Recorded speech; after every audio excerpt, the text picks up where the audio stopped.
prieteni și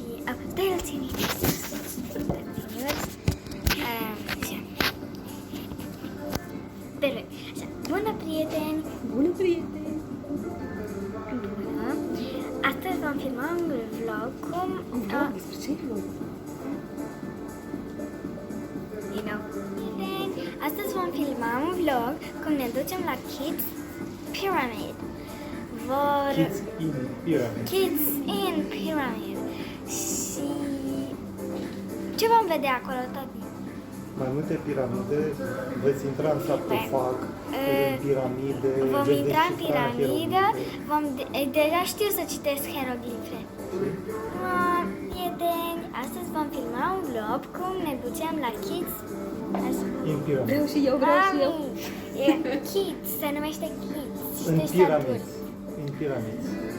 În Pyramid. Yes. Kids Pyramid. Kids in Pyramids. Kids and Pyramid. În engleză. Ce Și pentru că e înseamnă? totul cu Așa. Și după ce plecăm de la restaurant și ne vom duce la Kids Pyramid. Am scris, bine? Cu bine? Da. Mami, ești un îngeraș. Bună, prieteni! Bună prietenii Nataliei! Bună, Chiții! Astăzi vom face un vlog la... Din nou, să numește apărut. Se numește Kids in Egypt, cred. La Proedus. Kids in Pyramids, yes. Trei drăguți! Un loc unde copiii se pot duce în Egipt, pot vorbi cu mumiile, pot intra într-un... mumiile nu sunt reale. Pot intra într-o piramidă, nici piramida nu este reală, pot vedea un sarcofag, știi ce e la sarcofag? Un fel de sicriu. Exact, unde se pun mumiile care sunt învăluite cu niște uleiuri în ceva și apoi învelite în altceva. În folie de gătit. Nu mă rezi, trebuie să mă duc. Dar mai întâi Natalia face un stop joc.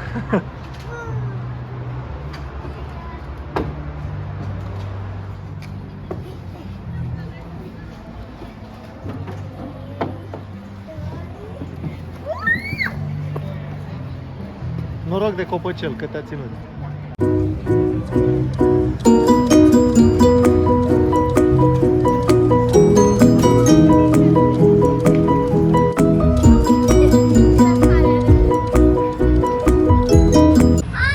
Bun, acum suntem la Roller coaster. roller coaster și uite așa o să ne dăm și Adică doar ne vom tu. Da, doar eu. Vom pune o cască. Niște ochelari. Exact, realitate virtuală. Și? Abia aștept. Și da, știu. Ce încărcăm? Nu știu, ce vrei, Nati? Ce avem? Pirații, horror, New York. New York. New York? Ok. Nu vrei pirați, da? Nu, nici horror, nici în cască. Vezi ceva, Natalia? Oh! Ți-e frică? Eu o să închid ochii în orice caz. Și o să țip și atunci vă dați seama că trebuie să închid. Ok? Da. Să-i zic să spună pirații? Să-i zic să spună horror? Nu vreau New York. New York, bine, New York să fie.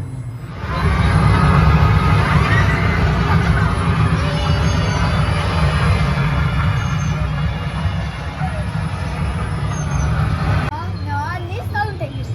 Nu? E, mulțumesc frumos, să văd că...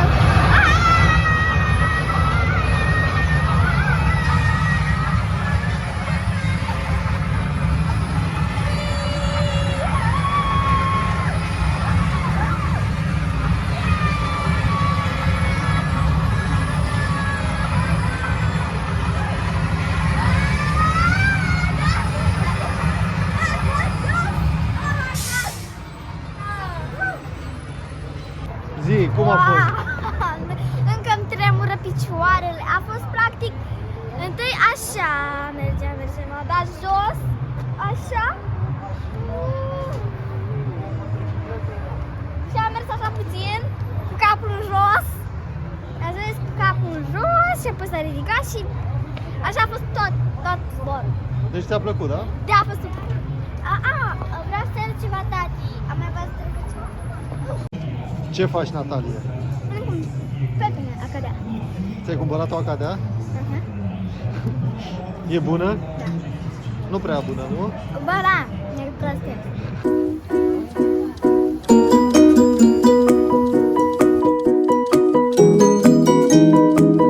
Cine vrea să plecăm într-o aventură? Gata? Suntem pregătiți? Haideți, vă rog, pe scări.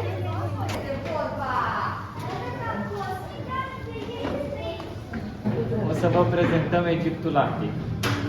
Ia să vedem, îi place cuiva Egiptul? Vrea cineva să ajungă în Egipt? Știu să citesc hieroglifi, mama? Mamă, deja ești expertă. Hai să ajungem și acolo, da? O să ajungem și acolo, da? Și știu să Foarte tare, foarte tare. Și cu ce asemănați voi Egiptul? Ia să vedem. Egiptul Un singur cuvânt. Așa, altceva? Ce construiesc egiptenii antici? Piramide. Așa, altceva, ia să vedem, altcineva. Altcineva. La prima bancă am văzut că se știe. Ce avem? Cum se numesc regii Egiptului? Cu ce semănă? Faraoni, foarte bine, faraoni. Așa. Și avem și regine, faraon. Ia să vedem, știe cineva? Hai. Cleopatra. Înțeles, toată lumea știe pe Cleopatra, nu? Așa se numește pisica mea. Cleopatra. Cleo. Cleo, așa, părinți, super. Hai, mergem să vedem ce găsim aici? Hai. Haideți să aflăm foarte. Egiptul a avut undeva la 170 de faraoni și au condus undeva în anii 3000 înainte de Hristos până în anul 30 înainte de Hristos. Doar băieții puteau fi faraoni, însă au existat și femei care au fost faraoni. Zic doar băieți pentru că și copiii au fost faraoni în momentul în care le-a venit rândul și erau chiar mici, dar mama lor decidea pentru ei. Spune-te, rog. Da, imediat ajunge și acolo, intri peste partea colegului meu, eu nu mai zice nimic. Nu-i problemă. Face și poze de grup, putem să stăm jos. Credeam și eu Hai, am facem. poză astăzi. Cine vrea să facă poză, facem pe rând, da? Și părinții pot face poze. Da, și este Anubis, zeul mumificării. Dar în partea asta, Da. deja avem experți în Aici, în prima bancă, Egipt. stăm foarte Da, bine. da, stăm foarte bine, avem, cred că știți mai bine decât noi. Așa. Foarte bine. Dar ia să vedem, voi ați auzit vreodată de Ra, în afară de tine? N-ați auzit? De regele Soarelui, cel mai puternic zeu, da? Este prima sculptură din platoul Giza, o să vorbim mai târziu de el. Este făcută dintr-o singură bucată de piatră. Este sculptat. Vă dați seama acum 3.000-4.000 de ani cât de greu era să sculptezi în piatră și ce imaginație trebuia să aibă oamenii din tipurile acelea. Putem observa că este total diferit față de un zeu. Dacă zeul avea corpul de om și capul de animal, Sfinxul are capul de om și corpul de animal. Ce animal? Ce înseamnă? Leu, da? Pisică. Haideți să ne apropiem, să facem și poze. Hai să facem o poză. Cine vrea să facă poze cu Sfinxul? Uite în spate. Cum se numește ăsta? Mie. Așa, și cum se numește coșciugul acesta? Sarcofag. Sarcofag, așa se numește. Haide, Alex. În acele vremuri, faraonii când ajungeau la conducere, ei oarecum pregăteau etapa asta după sfârșitul vieții lor. Ei considerau că pot lua cu lumea de apoi toate bogățiile din această viață și își ascundeau bogățiile în locul unde erau îngropați, fie în camere secrete, fie chiar în sarcofag. Se spune că Tutankamon a avut undeva la 200 de comori găsite cu el. Tutankamon fiind cel mai cunoscut rege găsit, mai faraon găsit de oameni relativ recent, acum 100 de ani, în 1922. Da, exact. Dacă fac asta, Tutankamon este Conci. Da.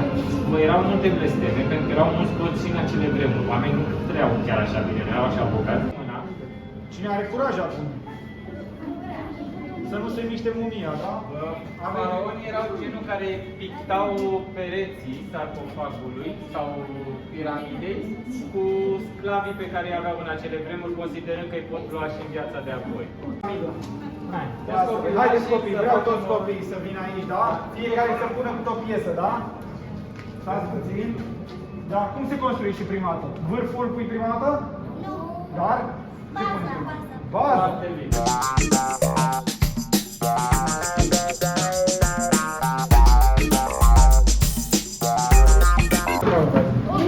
Aici se... Da, ia să vedem cum am dat bine. Piese. Raul.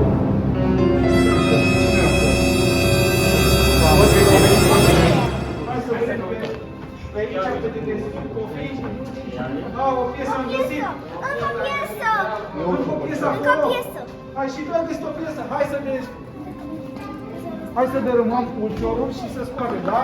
Foarte bine. Așa, așa, bravo, ajuns și tu, da? Așa, bravo, l-a luat. Gata, hai, foarte bine, hai să ridicăm. Acum haideți să reușim să-l punem. Am găsit un pintac.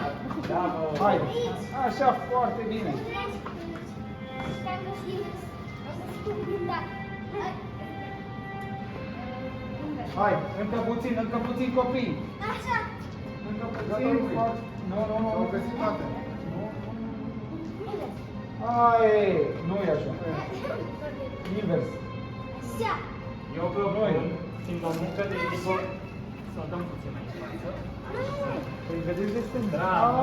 Este, bravo copii! Prima parte mai tare echipă, bravo! Bravo, facem și cu ochii, da? Hai, noi e piramida noastră, se vadă pe ea noastră. Hai, deja ne-am oprit de zi.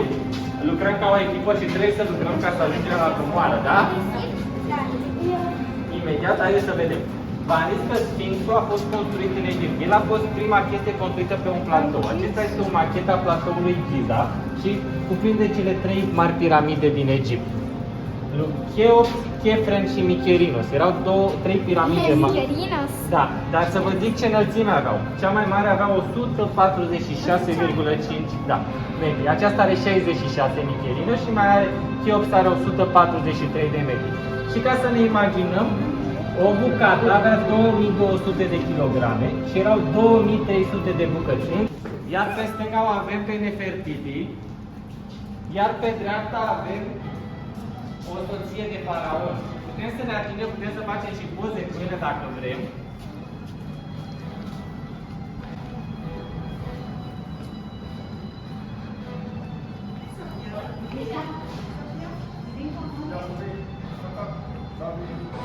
Vă place de Nefertiti? Spune că în acele vremuri pentru...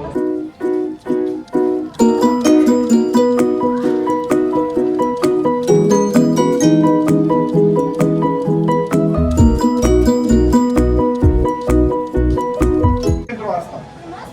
Dacă nu vedem filmulețul,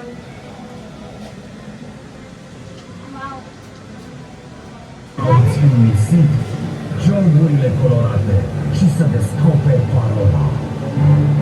Rostește parola corectă în fața porții și vei putea intra în camera cu mine. ce avem copii, ia spuneți. Ce a zis? Ce a zis faraonul? A zis că trebuie să deslușim o parolă ca să intrăm într-o altă Și cameră. cum o deslușim? A zis ceva? Hieroglife. A zis ceva de cioburi, n-a zis ceva de cioburi. Da, trebuie să fac, trebuie să fac, să adunăm niște cioburi, să facem parolă și apoi să deslușim. Și ce a zis? Unde sunt cioburile acelea? A zis, n-a zis în nisip? A zis în nisip, hai la nisip, hai să mergem la nisip atunci, haideți. Hai la nisip. Hai la nisip, copii, să vedem.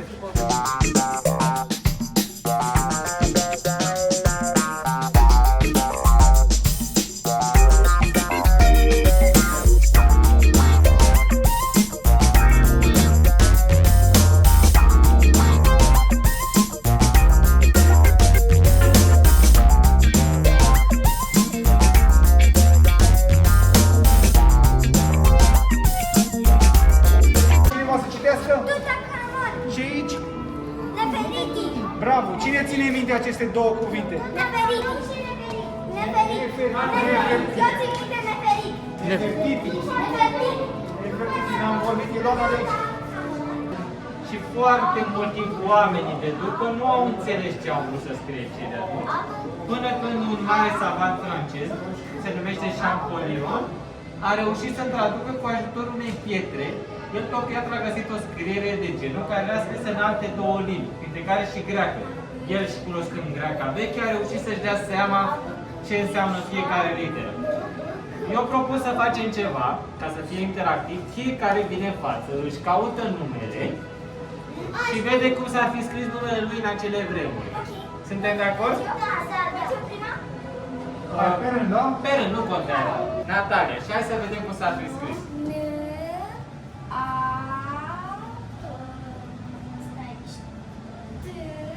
Da. Să ne și uităm și ce înseamnă. Pe L era leu, vezi? Ne uitam unii. Ia. Ia, da. Mâna putea însemna, mâna propriu-zis, dar putea însemna și putere. Adică ei înțelegeau în funcție de context despre ce este vorba. La picior putea însemna piciorul propriu-zis sau putea însemna mers, alergat, alte chestiuni din sfera piciorului. Da, oarecum și se prindeau ei despre ce este vorba. Dacă desenau un ochi, putea însemna un ochi. Însă dacă puneau o lacrimă lângă, putea însemna tristețe. Asta e aici. Asta cred că vine aici. Bravo! Ca să se învârte foarte greu. Da? Vreau nu de jos, de sus. De sus se învârte. Toți Învârtim. copilașii să Da. să punem cu toții. Merge așa? Nu merge. Nu merge așa, nu se vede. Am completat zeul, n-am completat. Ia să vedem. Acum Nu chiar merge. nu Așa nu merge. merge. Hai să mai completăm, ia să vedem. Acum, da. Asta e, da? Bravo! Fiecare a reușit. Bravo! Bravo! Ca să se deschidă trebuie să arătăm cu mâna și să spunem parola, da? Dar ne dăm mai în spate că ușa se va deschide singură. Da? Toată lumea arată cu mâna și spune parola, da? Începe cu Nefertiti, da? 3, 2, 1 și Nefertiti! Nu se deschide, că n-am mai arătat toți cu mâna. Încă o dată. Hai! Nefertiti! Nu e, eu zic să încercăm a doua parolă, da? Toată lumea Tutankamun, da? 3, 2, 1 și... Tutankamun! Wow! Haideți să intrăm cu toții! Hai. Bravo!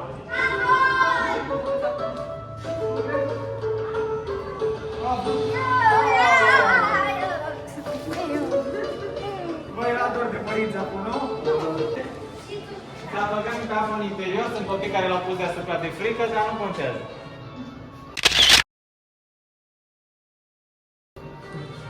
Gata. Ce faci aici? V-am găsit clătite. Singur. Ce faci aici? O fărmisez pentru a face ceva. Habar n-am ce. Mhm. Adevăr, cu mâna e mai bine. Facem piluțele, ne spălăm pe mânuțe.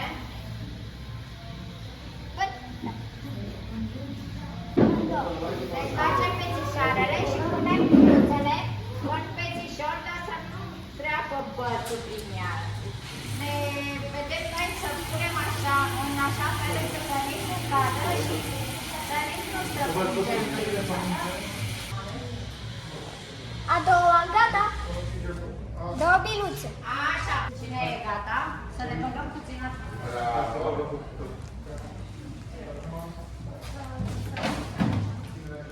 Să ține, nu așa, înfidă. Așa, și țineți minte unde le puneți, vă rog frumos. Așa, ce? La banul vostru vin eu să mă pun. Hai, întoarce. Așa, ține aici până ți-o faci pe cealaltă și după aia le răsucești pe amândouă.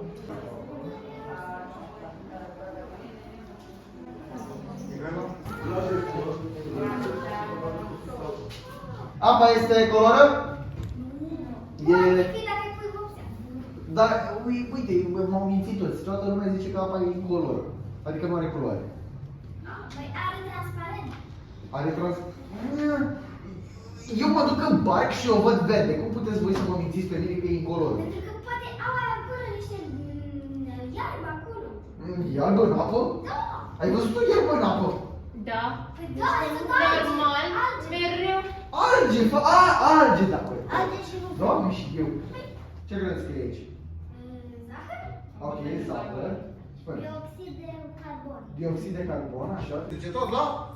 Fund, foarte bine. Dacă am aruncat... De fapt, ce credeți voi că e aici? Porumb. De fapt, nu e porumb, hai să vă zic. Semințe de porumb. Focuri. Lingouri de aur egiptene. Cum Găsite la Tutankamon, Dar faraonul cum să Tutankamon. nu? Poate Sau la noi în România îi spunem porumb, adică chiar așa de sus am ajuns. Exact. Bun. Iar aici ce credeți că este?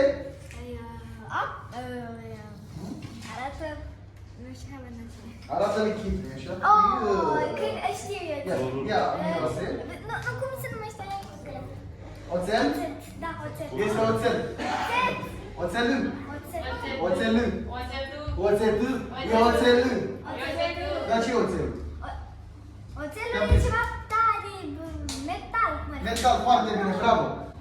Bun, acum o să vă rog să luăm două lingurițe de bicarbonat de sodiu și îl turnăm în apă. Apă care? Apă.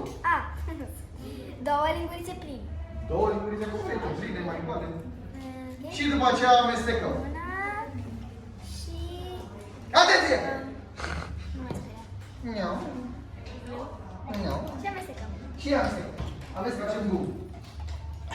Ei, facem bun. Bun, după ce am amestecat, lăsăm lingurița pe capacul portocaliu. Care? Așa. Și luăm lingourile de aur egiptene Da. și numărăm 10 și le punem pe toate în apă. 1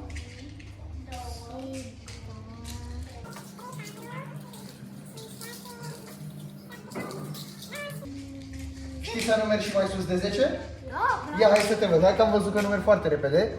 Ia, fii atentă, da? Hai să te văd dacă ții pasul. Cât a fost ăsta? Cât a fost ăsta? Bă, serios? Nio, câte sunt? Nu știu câte. De ce mi-ai făcut asta? La câte ai ajuns? Sunt 23. Domnul. Ai zis corect, sunt 23. Sunt 23? 23. Hai, te rog. Sănătate, noroc. Noroc. Și până la fund, vă rog, să bem oțetul. Nu bem oțetul, nu așa? Nu bem oțetul, foarte bine, bravo. Bun, dar în loc să-l bem, îl turnăm repede în apă. Aveți grijă!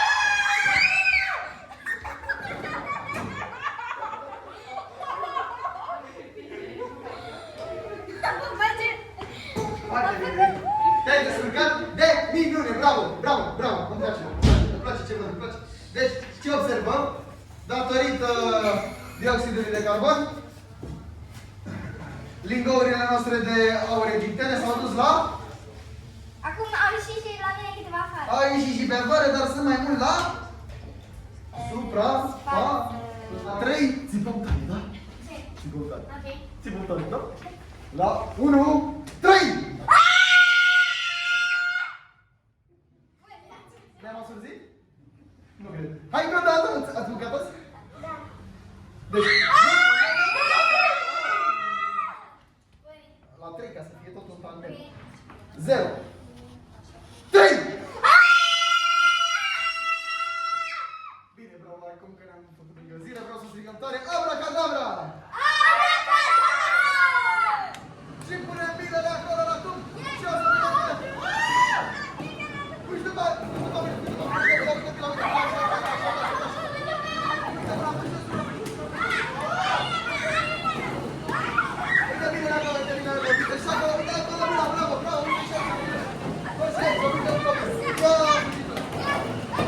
Bravo!